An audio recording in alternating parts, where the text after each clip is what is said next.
Hello बच्चों, कैसे हैं आप सब? कैसी चल रही है आप सबकी पढ़ाई? आशा करते हैं कि आप सभी की पढ़ाई बहुत अच्छी चल रही होगी।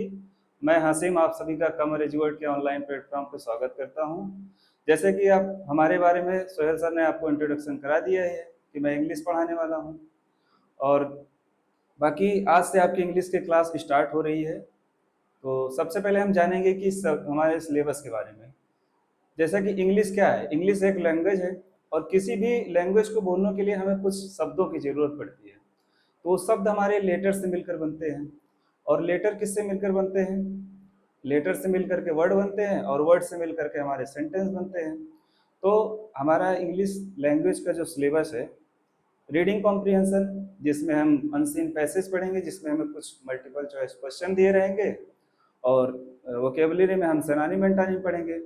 फिर बेसिक ग्रामर हम पढ़ेंगे, जिसमें हमारा पार्ट्स ऑफ स्पीच होगा, टेंसेज होंगे, आर्टिकल होंगे, और उसके बाद सेंटेंस स्ट्रक्चर, मतलब कैसे कोई सेंटेंस। ये तो पूरा इंग्लिश का सिलेबस है, लेकिन आपके जो सिलेबस में आपको पढ़ना है वो अनसीन पैसेज और सेनानी मेंटानी पढ़ना है। ठीक, बाकी हम क्लासेस चलते हैं, शुरू करते हैं आपकी।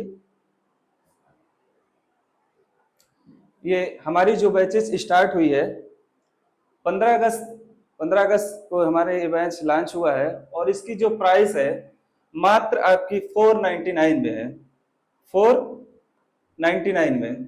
और इसमें आपको बैच की जो खासियत है, आपको 330 प्रैक्टिस सेट दिए जा रहे हैं।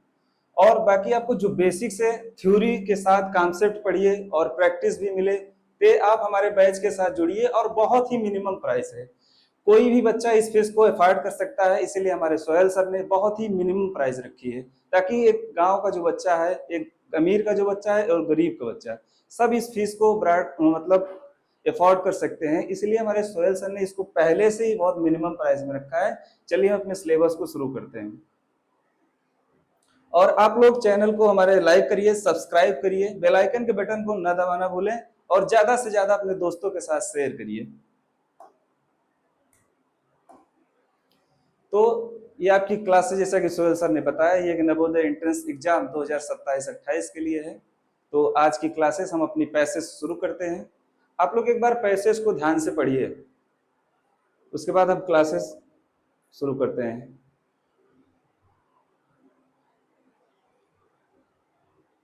चलिए हम लोग क्वेश्चन देखते हैं, उसके बाद पैसेज पढ़ते रहेंगे, आंसर देंगे।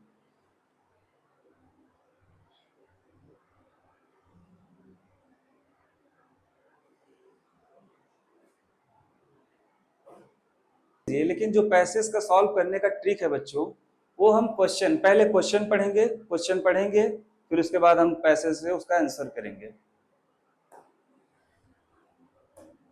तो हमारा पहला क्वेश्चन है, what is considered the best policy according to the passage. Passage के अनुसार सबसे अच्छी नीति क्या है? आइए हम पैसेज को पढ़ के देखते हैं। Honesty is the best policy. Honesty is the best policy. ईमानदारी क्या है? सबसे अच्छी नीति है। This is very old and true proverb.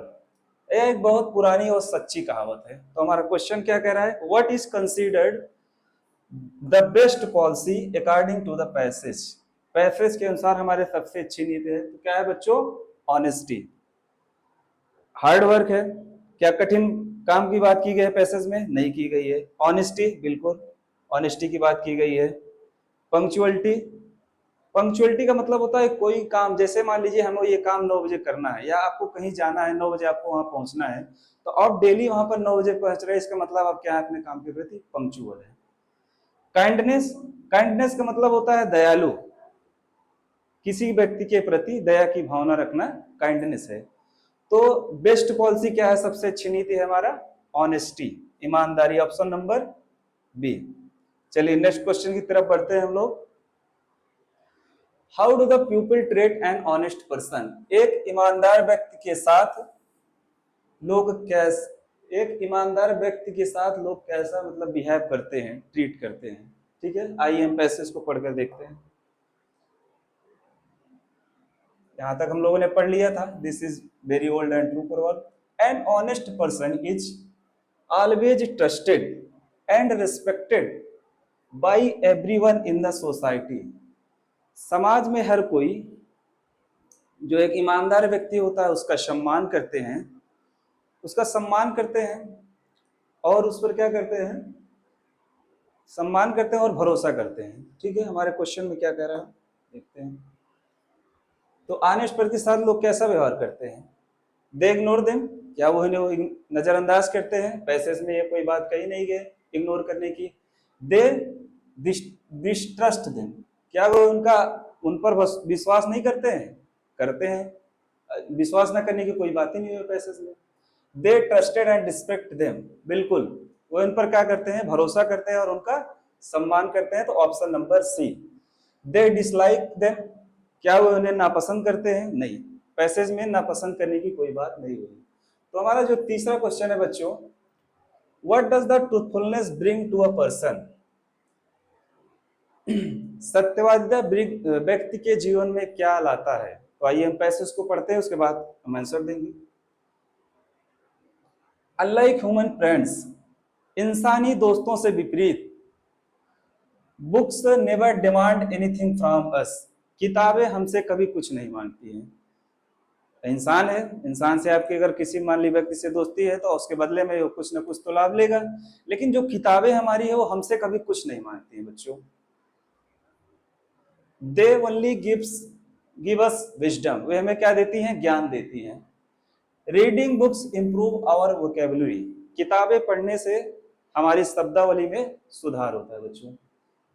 Sharpness our memory, हमारी याददाश्त तेज होती है। एंड ब्रॉडनेस आवर थिंकिंग, और हमारी जो सोचने का क्षमता होता है वो दायरा होता है, बढ़ता है। इन मॉडर्न इरा, आधुनिक युग में, पहले हम अपना क्वेश्चन देख लेते फिर आगे पढ़ेंगे पैसेज को।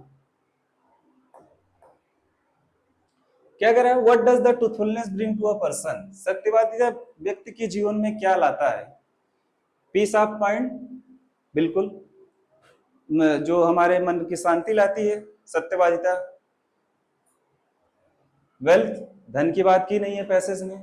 फियर, डर, डर की भी बात नहीं की गई है। कंफ्यूजन, क्या भ्रम लाती है? किताबें पढ़ने से हमें भ्रम होता है? नहीं। तो क्या होता है बच्चों? पीस ऑफ माइंड, यानी हमारे मन की शांति मिलती है वो किताबें पढ़ने से। ठीक, अगला क्वेश्चन क्या है? What is the antonym of the word honesty? Honesty शब्द का विलोम शब्द क्या है बच्चों? ट्रूथफुलनेस, सत्यवादिता। डिसऑनेस्टी, बेईमानी। सिंसियरिटी, ईमानदारी। लॉयल्टी, वफादार। ठीक, वफादार का मतलब बच्चों जैसे आप समझिए सिंपल शब्दों में कि वफादार उसको कहते हैं, जैसे मान लीजिए आप दो दोस्त हैं और दो दोस्त एक दूसरे का कभी बुरा ना चाहें, तो वही है क्या, एक दूसरे के प्रति क्या है, हम वफादार हैं। तो ऑनेस्टी शब्द का जो हमारा एंटोनिम है, जैसे ट्रूथफुलनेस का मतलब क्या होता है? सत्यवादिता। सिंसियरिटी का मतलब ईमानदारी। डिसऑनेस्टी का मतलब बेईमान, डिसऑनेस्टी का मतलब होता है बेईमान। लॉयल्टी का मतलब होता है वफादार। तो ऑनेस्टी का जो हमारा एंटोनिम हो जाएगा, ईमानदारी का क्या होगा? बेईमानी बच्चों, डिसऑनेस्टी। अब लोग बढ़ते हैं अगले क्वेश्चन की तरफ। What is the synonym of the word bright in the context of the passage? कह रहे कि पैसेज में ब्राइट शब्द का जो है सिनोनिम क्या है, समानार्थी शब्द। ठीक, डार्क, क्या अंधेरा है ब्राइट का? नहीं। डल, डल का मतलब सुस्त। सक्सेसफुल यानी सफलता। डिम, डिम का मतलब क्या होता है? धुंधला। तो क्या है बच्चों हमारे? ब्राइट, ब्राइट का मतलब होता है चमकना। चमकना हम कह सकते हैं कि इसका जो सिनोनिम होगा सक्सेसफुल। सक्सेसफुल कैसे होगा बच्चों? जब हम सफल होते हैं तो हमारे जो रहने सहने का ढंग होता है वो बदल जाता है, अच्छे अच्छे कपड़े पहनते हैं, हमारा मकान अच्छा होता है, एक अच्छे घर में रहते हैं। यानी सफल का मतलब यहाँ चमकने से है, तो इसलिए ब्राइट का जो सिनोनिम हो जाएगा क्या हो जाएगा बच्चों? सक्सेसफुल यानी सफलता। चलिए आगे बढ़ते हैं हम लोग। आपको पहले पैसेज खत्म हो गया, चलिए हम बढ़ते हैं नेक्स्ट पैसेज की ओर। और देख लीजिए एक बार आप लोग नेक्स्ट पैसेज, उसके बाद हम क्वेश्चन पढ़ेंगे, क्वेश्चन पढ़ करके हम इसी पैसेज से उसका आंसर देंगे।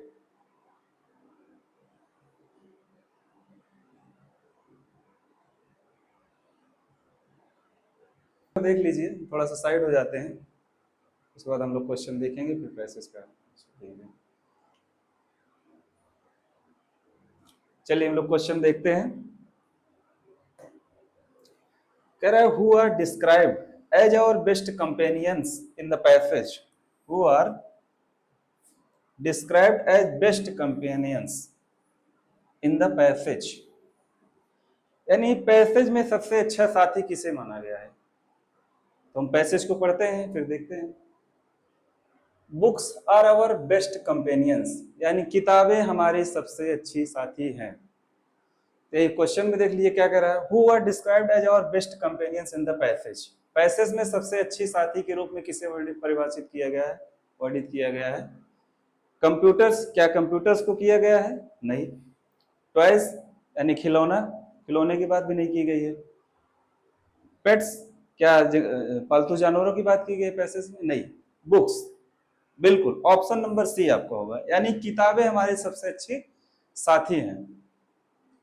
चलिए हम नेक्स्ट क्वेश्चन देखते हैं। कह रहा है how are the books different, how are the books different from human friends, यानी किताबें इंसानी दुनिया से कैसे विपरीत हैं, मतलब किस प्रकार भिन्न है। ठीक, हम पैसेज को पढ़ते हैं, पैसेज को पढ़ के ही हम देखते हैं क्या बात की गई है इसमें। ठीक, यहां तो हम लोग पढ़ लिए, books are our best companion, किताबें हमारी सबसे अच्छी साथी हैं। When we are lonely or sad, जब हम अकेले होते हैं और उदास होते हैं, a good book can cheer, a good book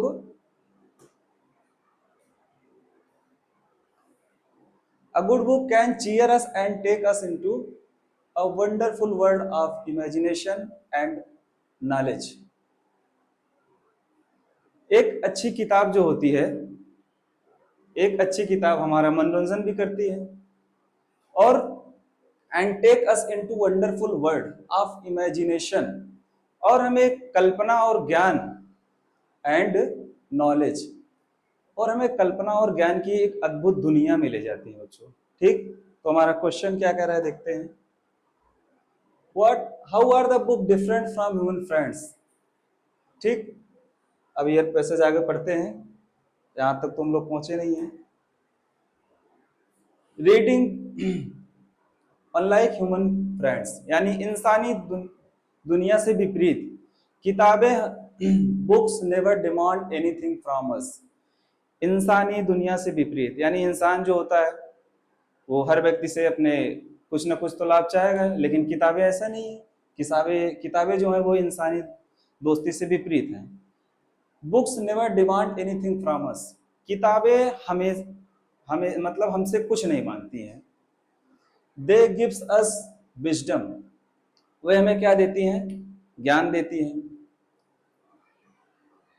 देखते हैं हम क्वेश्चन क्या है हमारा। How are the book different from human friends, यानी इंसानी दोस्त से विपरीत किताब किस प्रकार है, कैसे है। बुक्स नेवर डिमांड एनीथिंग, क्या किताबें हमसे कभी कुछ मांगती हैं? नहीं मांगती हैं। बुक्स कैन नॉट टॉक, क्या किताबें बोल नहीं सकती? बिल्कुल सही है, लेकिन पैसेज में इसका वर्णन नहीं किया गया कहीं भी। बुक्स गेट ओल्ड क्विकली, क्या किताबें जल्दी पुरानी हो जाती हैं? ये भी नहीं है आंसर। बुक्स आर एक्सपेंसिव, किताबें महंगी है, ये भी हमारे आंसर नहीं है। तो जो इंसानी दुनिया से जो विपरीत है वो क्या है? Option number A, books never demand anything, किताबें हमसे कभी कुछ नहीं मांगती हैं बच्चों। ठीक, अगला पैसेज देखते हैं हम लोग, अगला क्वेश्चन का जो आंसर होगा क्या कह रहा है। Reading books improves our vocabulary, किताबें पढ़ने से हमारी शब्दावली में सुधार होता है। ठीक, शार्पनेस आवर मेमोरी, हमारी याददाश्त तेज होती है, बढ़ती है। And broadness of our thinking, और हमारे सोचने का जो दायरा है बच्चों वो बढ़ता है किताबें पढ़ने से। क्वेश्चन देख लेते हैं हम, कह रहा है कि what does the reading books improve, यानी किताबें पढ़ने से क्या सुधार आता है हमारे जीवन में। वनली मेमोरी, केवल याददाश्त तेज होती है। वोकैबुलरी एंड थिंकिंग, यानी शब्दों का दायरा बढ़ता है और सोचने की हमारी शक्ति बढ़ती है। फिजिकल स्ट्रेंथ, यानी शारीरिक ताकत, क्या किताबें पढ़ने से हमारी जो बॉडी है क्या वो मजबूत हो जाती है? क्या नहीं, ऐसा नहीं है।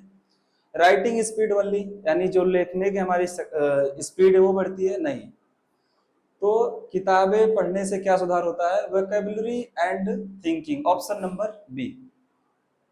अगला क्वेश्चन हम लोग देखते हैं लोग, what is the antonym of the word joy? यानी जॉय वर्ड का एंटोनिम क्या है? खुशी का विलोम शब्द क्या है? हैप्पीनेस, खुशी, सारो, दुख, सारो, दुख, प्लीजर, खुशी, डिलाइट। डिलाइट का मतलब भी खुशी होता है। तो जॉय का हमसे एंटोनिम पूछ रहा है, विपरीत पूछ रहा है, ठीक। तो हैप्पीनेस, डिलाइट और प्लीजर, ये तीनों क्या है? एक सिनोनिम है एक दूसरे के। तो जॉय का यहाँ पर एंटोनिम क्या होगा? ऑप्शन नंबर बी, सारो। चलिए पढ़ते हैं अगले क्वेश्चन की ओर। क्या कह रहे हैं बच्चों? देखिए question, what is the synonym of the word companion? यानी साथी शब्द का सिनोनिम क्या है? देखते हैं ऑप्शन क्या क्या दिया है इनमें। शत्रु, स्ट्रेंजर, अजनबी, फ्रेंड, मित्र यानी दोस्त, नेबर मतलब पड़ोसी। पड़ोसी क्या होते हैं? जैसे जो हमारे बगल रहते हैं उन्हीं को हम पड़ोसी कहते हैं। स्ट्रेंजर, जो जिनको हम नहीं जानते हैं पहले से, तो हमारे लिए क्या हुए? स्ट्रेंजर ही तो हुए। इनमें शत्रु, शत्रु मतलब जिससे हमारा संबंध बहुत अच्छा नहीं, उसी को हम क्या कहते हैं? शत्रु कहते हैं। फ्रेंड, फ्रेंड तो आप लोग जानते ही हैं अच्छे से। तो कह रहा है कंपेनियन, यानी सब साथी शब्द का जो समानार्थी शब्द है वो क्या है? फ्रेंड।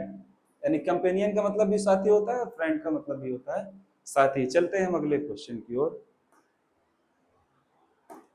तो यहाँ पर आपके दो पैसेज हमने करवाया, और पैसेज को आप बढ़िया से रिवीजन करिए और पढ़िए। अब इसके आगे हमारे कुछ सिनोनिम है, हम सिनोनिम को देखते हैं, सिनोनिम और एंटोनिम को। तो सबसे पहले आप जानिए कि सिनोनिम का मतलब क्या होता है। सिनोनिम का मतलब होता है समानार्थी, यानी जिन शब्दों के समान अर्थ उन्हीं को हम क्या कहते हैं? सिनोनिम कहते हैं बच्चों। तो choose the correct synonym for courage. हमसे क्या पूछ रहा है? करेज शब्द का सिनोनिम, यानी करेज का समानार्थी शब्द क्या है? फियर,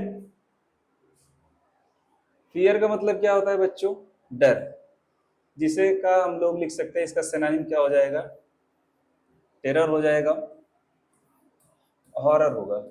जैसे बच्चों आप लोगों ने देखा होगा जो हॉरर मूवी होती है अक्सर वो डरावनी होती है। तो फियर का यहाँ सिनोनिम क्या हो जाएगा? Horror, terror.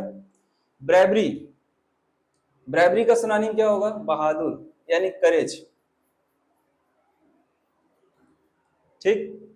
वीकनेस, वीकनेस का सिनोनिम क्या क्या हो सकता है? जैसे मान लीजिए हम सिक हैं, बीमार हैं, तभी कहते हैं बहुत कमजोरी महसूस हो रही है। टायर्डनेस, जैसे आप बहुत थके हुए हैं, तभी क्या कहते हैं? बहुत कमजोरी हो रही है। तो इसके सिनोनिम हम देख लेते हैं वीकनेस के। तो वीकनेस का आपका जो सिनोनिम होगा वो होगा सिकनेस,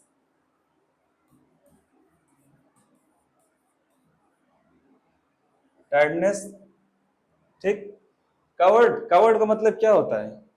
कायर, कायर किसे कहते हैं हम लोग? जो डरपोक होता है। इसका भी सिनोनिम लोग देख लेते हैं, क्या हो जाएगा? डरपोक यानी टिमिड। लेकिन हमारे क्वेश्चन में क्या कह रहा है? Choose the correct synonym of the courage, यानी करेज शब्द का जो समानार्थी शब्द क्या है? वो है ब्रेवरी, यानी बहादुर, ऑप्शन नंबर बी। अगला क्वेश्चन है हमारा, choose the correct synonym for ancient, यानी प्राचीन शब्द का समानार्थी शब्द क्या है? देखते हैं हम लोग क्या। मॉडर्न, आधुनिक, न्यू, नया, ओल्ड, पुराना, फ्रेश, फ्रेश का मतलब ताजा। आइए पहले हम लोग एक का मीनिंग समझ लेते हैं, फिर आंसर देंगे। तो मॉडर्न का मतलब क्या होता है? आधुनिक, जो चीजें क्या है? अभी नई है। तो मॉडर्न का सिनोनिम क्या क्या हो जाएगा? न्यू, फ्रेश, लेटेस्ट भी कह सकते हैं। न्यू, न्यू यानी नया, नया यानी फ्रेश। न्यू, न्यू का सिनोनिम क्या होगा? न्यू का मतलब क्या होता है? नया, यानी फ्रेश, ठीक। ओल्ड, ओल्ड का मतलब होता है प्राचीन, पुराना, जिसका सिनोनिम होगा एंशियंट। फ्रेश, फ्रेश का ने बताया ही कि न्यू का क्या होगा, फ्रेश, फ्रेश का क्या होगा, न्यू। तो एंशियंट का हमारा समानार्थी शब्द क्या होगा, एंशियंट मतलब प्राचीन, तो प्राचीन यानी पुराना, ऑप्शन नंबर सी। चलिए बढ़ते हैं नेक्स्ट क्वेश्चन की तरफ। कह रहे हैं कि choose the correct synonym for rapid, यानी रैपिड शब्द का सिनोनिम क्या होगा। रैपिड का मतलब क्या होता है, तेज। देखते हैं ऑप्शन को। स्लो, स्लो मतलब क्या होता है, धीरे। हम एक सबका सिनोनिम देख लेते हैं पहले चारों ऑप्शन का कि इसके सिनोनिम क्या क्या होंगे। ठीक है, स्लो का आपका हो जाएगा ग्रेजुअल, यानी धीरे। फास्ट, फास्ट का सिनोनिम क्या होगा, रैपिड, यानी तेज। हैवी, हैवी मतलब होता है भारी, कोई चीज भारी, यानी जैसे कहते नहीं कि हम लोग कोई सामान उठाते कहते हैं बहुत वेट है इसका, बहुत ज्यादा भारी है, तो वेट ही हो जाएगा इसका सिनोनिम।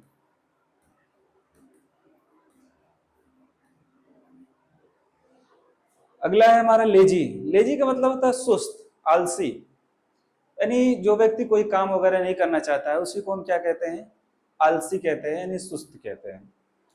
तो डल, इसका सिनोनिम क्या क्या हो जाएगा, डल हो जाएगा, डल,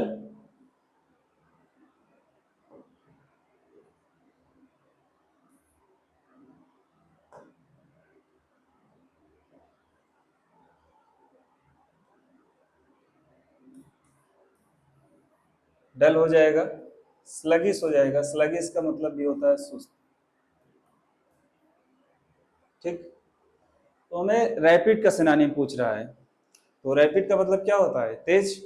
तो कौन सा ऑप्शन हमारा होगा, option number B, fast. Fast का मतलब क्या होता है, तेज। चलिए अगले क्वेश्चन की ओर बढ़ते हैं। Choose the correct synonym for abundant. Abundant शब्द का समानार्थी शब्द क्या होगा बच्चों, अबेंडेंट, अबेंडेंट का मतलब होता है कोई चीज अधिक मात्रा में, यानी प्लेंटीफुल, यानी अधिक मात्रा में। तो हम ऑप्शन को देख लेते हैं पहले, मीनिंग चारों ऑप्शन का देखते हैं क्या इसका मीनिंग है। स्केयर्स, स्केयर्स का मतलब होता है कमी, shortage, shortage, lack. Plentiful, plentiful का मतलब होता है कोई चीज बहुत अधिक मात्रा में, जैसा कि अबेंडेंट, इसका क्या हो जाएगा, अबेंडेंट, यानी अधिक मात्रा में। ठीक,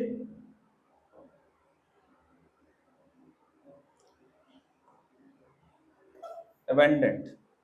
लिटिल, लिटिल का मतलब क्या होता है, छोटा, छोटा या बहुत कम मात्रा में, तो लिटिल का क्या हो जाएगा सिनोनिम, लिटिल का हो जाएगा स्मॉल, यानी थोड़ा या छोटा। ठीक, शर्ट, शर्ट का मतलब होता है छोटा, जिसे हम कह सकते हैं टिनी, टिनी।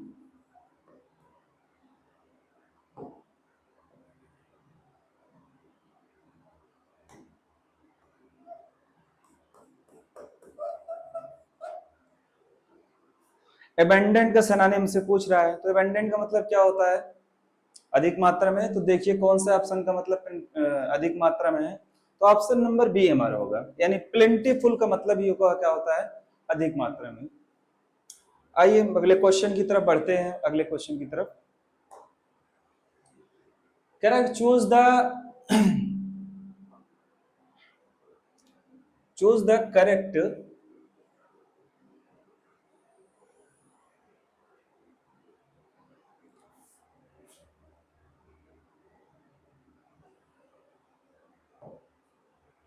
कह रहा है choose the correct synonym for rapid, यानी रैपिड शब्द का समानार्थी शब्द क्या होगा। रैपिड का मतलब क्या होता है, कोई चीज तेज, तेज है। ठीक, क्वेश्चंस रिपीट हो गया क्या, इसको मैंने पहले पढ़ाया है, देख लीजिए आप लोग, क्वेश्चन ये रिपीट हो गया है। ठीक है, कौन सा क्वेश्चन था हमारा,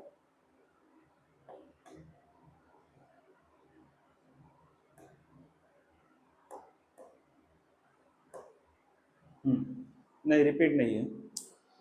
ये 14 नंबर रिपीट है।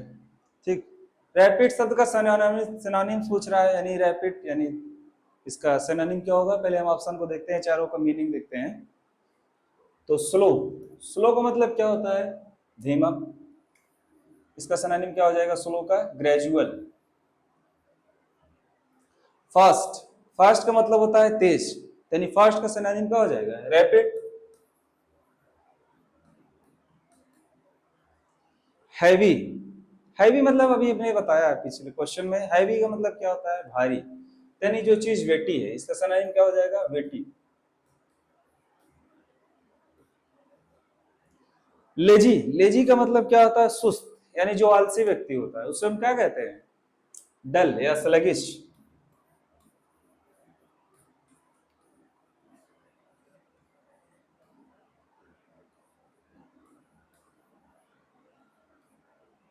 स्लगिश। तो इसमें हमें सिनोनिम का किसका बताना है, रैपिड का। रैपिड, यानी रैपिड का सिनोनिम क्या हो जाएगा, option number B, fast. Fast. चलिए अगले क्वेश्चन की ओर बढ़ते हैं। Choose the correct synonym for abundant, यानी अबेंडेंट शब्द का समानार्थी शब्द क्या है, ये रिपीट है क्वेश्चन, और किसका रिपीट है, अबेंडेंट, यानी क्वेश्चन नंबर 14 देख लीजिए आप लोग। ठीक, तो हम लोग अगले क्वेश्चन की ओर बढ़ते हैं। Choose the correct synonym for assist, assist का मतलब क्या होता है, मदद। मदद, पहले हम चारों को देखते हैं फिर बताएंगे कि कौन सा ऑप्शन करेक्ट होगा। हिंडर, हिंडर का मतलब क्या होता है, बाधा। हिंडर का मतलब होता है बाधा, हिंडन।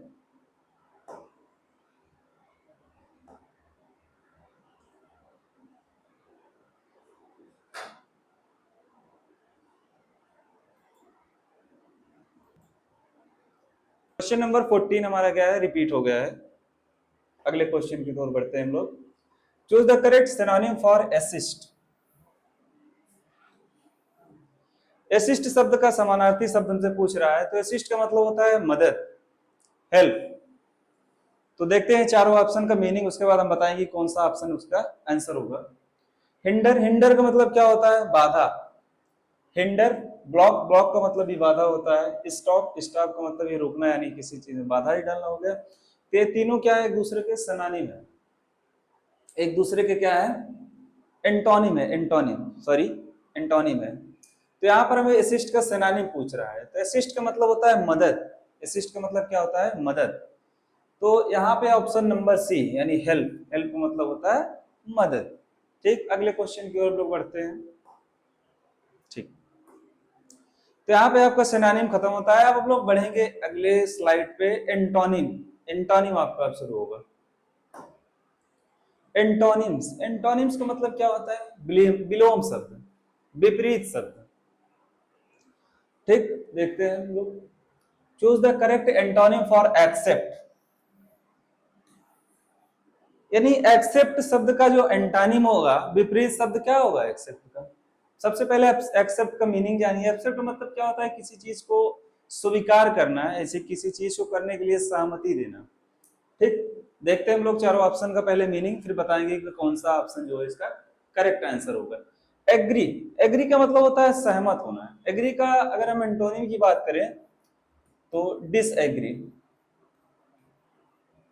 रिसीव, रिसीव का मतलब होता है प्राप्त करना, यानी किसी चीज प्राप्त करना, रिसीव। रिसीव, इसका अगर हम एंटोनिम की बात करें, रिजेक्ट कर देना। ठीक, और रिजेक्ट, रिजेक्ट का मतलब क्या करना है ना, एक्सेप्ट कर लेना किसी चीज को, एक्सेप्ट कर लेना या रिसीव कर लेना। रिजेक्ट को क्या, रिजेक्ट का जो एंटोनिम होगा क्या होगा, रिसीव कर लेना किसी चीज को या एक्सेप्ट कर लेना। टेक, टेक का मतलब क्या होता है, लेना। इसका एंटोनिम क्या होगा, गिव। लेना का क्या होगा, देना। क्या इसमें हमसे पूछ रहा है कि एक्सेप्ट का एंटोनिम क्या होगा। एक्सेप्ट का मतलब होता है किसी चीज को स्वीकार करना, तो यहाँ पर ऑप्शन नंबर आपका हो जाएगा C, option number C, reject करना। ठीक, अगला क्वेश्चन हम देखते हैं।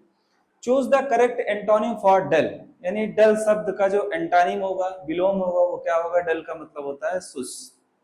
देखते हैं हम चारों ऑप्शन की मीनिंग, उसके बाद बताएंगे कौन सा ऑप्शन करेक्ट होगा। बोरिंग, बोरिंग का मतलब होता है नीरस, यानी उदास। कहते हैं कि बहुत हम बोरिंग है, मतलब किसी काम में मन न लगना, मतलब अनइंटरेस्टिंग होना कोई चीज। नीरस यानी उदास, उदास यानी इसका जो एंटोनिम हो जाएगा वो क्या होगा? हैप्पी। ब्राइट, ब्राइट का मतलब क्या होता है? चमकना, चमकना, तो इसका एंटोनिम क्या हो जाएगा? डल। ठीक, स्लो, स्लो का मतलब होता है धीमा, यानी स्लो, ग्रेजुअल।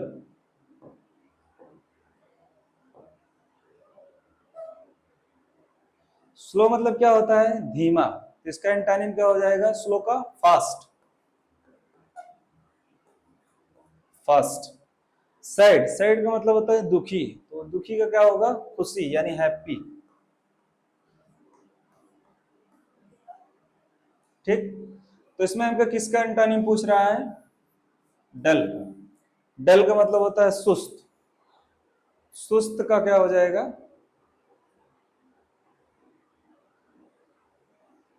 Bright, happy. डल का मतलब यही हो जाएगा आपका ब्राइट, क्या हो जाएगा? Bright, option number B. Next question की ओर बढ़ते हैं। Choose the correct antonym for expand, expand शब्द का एंटोनिम क्या होगा? सबसे पहले तो आप एक्सपैंड शब्द का मीनिंग जानिए कि एक्सपैंड का मतलब होता है किस चीज को विस्तार करना, यानी फैलाना। ठीक, चारों ऑप्शन के पहले मीनिंग को हम देखते हैं। ग्रो, ग्रो का मतलब क्या होना है? किस चीज में वृद्धि करना, तो वृद्धि करने का जो अपोजिट होगा वो क्या होगा? Decrease, decrease. श्रिंक, श्रिंक का मतलब होता है सिकुड़ना, तो सिकुड़ना का क्या हो जाएगा? एक्सपैंड, यानी फैलना। ठीक, स्ट्रेच, स्ट्रेच का मतलब ये होता है फैलना। इनलार्ज का मतलब ये होता है वही बड़ा करना, यानी फैलाना। तो ये दोनों, ये तीनों क्या है? एक दूसरे के सिनोनिम है। तो एक्सपैंड का एंटोनिम क्या हो जाएगा? श्रिंक, यानी सिकुड़ना, ऑप्शन नंबर बी। ठीक, अगला क्वेश्चन हम देखते हैं। Choose the correct antonym for guilty, guilty शब्द का जो है हमारा एंटोनिम क्या होगा? गिल्टी का मतलब होता है दोषी, यानी जिसने कोई अपराध किया उसी को हम क्या बोलते हैं? गिल्टी है। तो पहले हम चारों ऑप्शन का मीनिंग देखते हैं, फिर बताएंगे कौन सा ऑप्शन करेक्ट होगा। इनोसेंट, इनोसेंट का मतलब होता है निर्दोष, तो निर्दोष का क्या होगा? गिल्टी होगा एंटोनिम। राम का मतलब होता है गलत, तो इसका एंटोनिम क्या हो जाएगा? रॉन्ग का राइट। बैड, बैड का मतलब होता है बुरा, यानी खराब, तो गुड का गुड हो जाएगा इसका एंटोनिम। फॉल्टी, फॉल्टी का मतलब होता है दोषपूर्ण, यानी जिसने गलती किया हो, इसका एंटोनिम क्या हो जाएगा? फॉल्टलेस, यानी दोष रहित।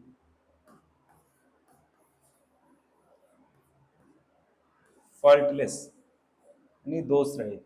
लेकिन हमें क्वेश्चन में हमें किसका एंटोनिम पूछ रहा है? गिल्टी का, तो गिल्टी का मतलब होता है अपराधी, अपराधी का क्या होगा? निर्दोष, इनोसेंट, ऑप्शन नंबर ए। अगले क्वेश्चन की तरफ बढ़ते हैं।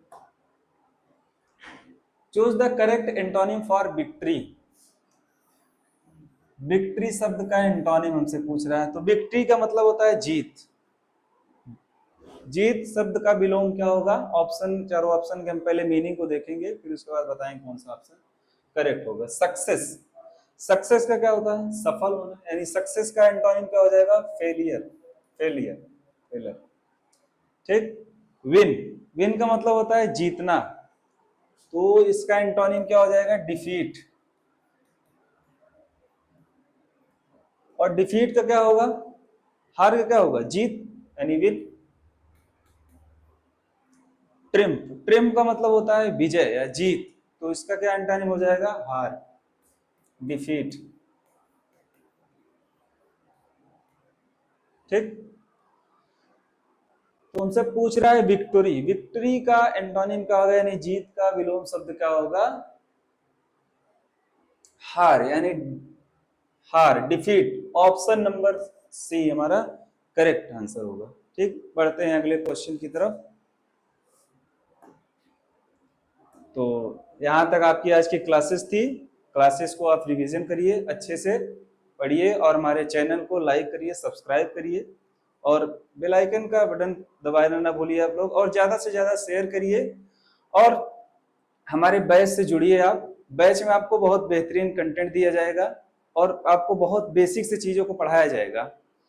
और प्रैक्टिस, जैसे कि आपको उसमें कुछ प्रैक्टिस भी हमारे सोहेल सर ने दिया है, वो तो फ्री है। बाकी थ्योरी अगर आपको बहुत गहराई के साथ पढ़ना है तो आपको हमारे बैच से ही जुड़ना पड़ेगा। ये तो यूट्यूब पर हम लोग अपनी प्रैक्टिस से चला रहे हैं क्लासेस।